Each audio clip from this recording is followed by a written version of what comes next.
Hi friends, welcome to my channel సాహితీ మను vlogs. పప్పులు చేసుకుందాం ఈరోజు. కొంతసేపు 2 సార్లు కడిగి కందిపప్పు నానబెట్టుకుందామండి. పప్పులకి కందిపప్పు నానబెట్టుకొని ఈ కందిపప్పుకు తగ్గట్టు చింతపండు నానేసుకుందామండి. కందిపప్పుకు తగ్గట్టుగా చింతపండు నానబెట్టుకోవాలండి. నానిన తర్వాత పప్పులు తయారు చేసుకుందామండి.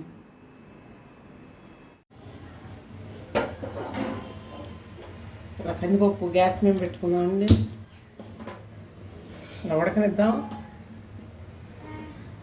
ఉడికిన తర్వాత ఇక అన్నీ వేసుకోవడం స్టార్ట్ చేద్దాం. చూడండి, ఇలా పప్పు ఉడికేటప్పుడు పెద్దలపాయ ముక్కలు వేసుకోవాలి. మరిన్ని వేసుకోవాలి. 2-3 పాయలు వేసుకోవాలండి. ఇక పచ్చిమిరపకాయలు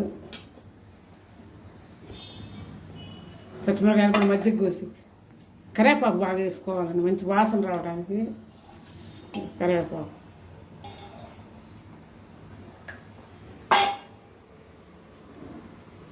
మరి వేసుకొని బాగా వాసన రావడానికి కొంచెం బాగా ఉడికిన దాకా వాటర్ పోసుకోవాలండి. వాటర్ పోసుకుంటూ ఉండాలి. ఇంకా బాగా ఉడకాలండి.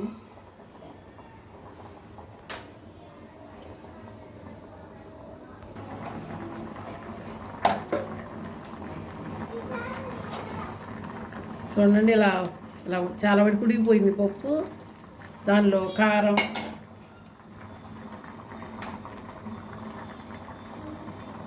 కొంచెం కారం,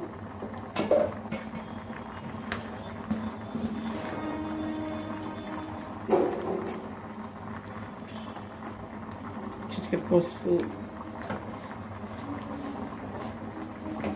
ఇప్పుడు చింతపండు పులుసు పోసుకోవాలండి. చింతపండు పులుసు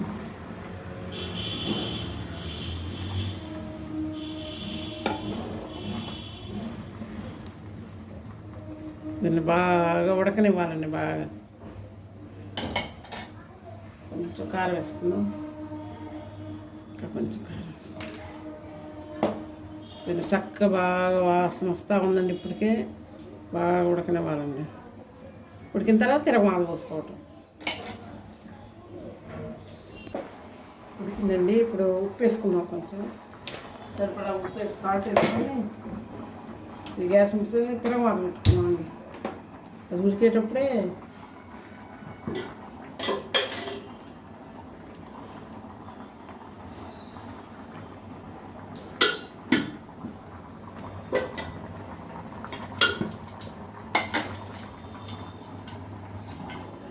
టమాటా పెట్టుకున్నాం.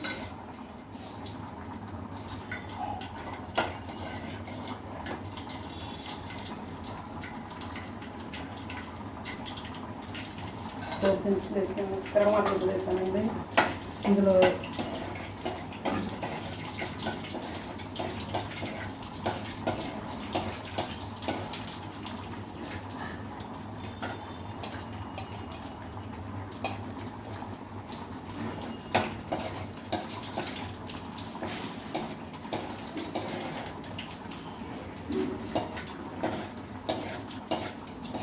కరివేపాకు, నీళ్ళు వేసుకున్నామండి.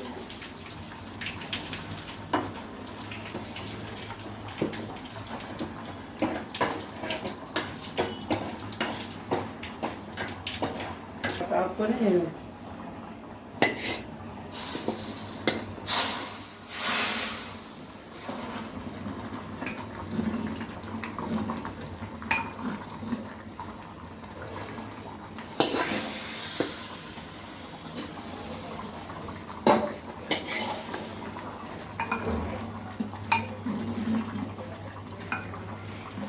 ఇలా చేసుకోవాలండి. పప్పు పులుసు కొంచెం సాల్ట్ సరిపోయిందో లేదో చూసుకొని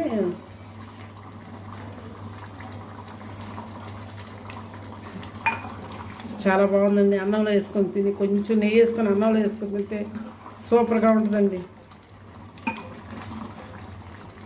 ఇలా చేసుకోవాలండి. మట్టి సెట్లు పప్పులుసు అంటారండి. పప్పులుసు ఇలా చేసుకోవాలండి. పప్పులుసు అన్నంలోకి చాలా సూపర్గా ఉంటుంది. Thank you. Thanks for watching. Don't forget to like, share and subscribe.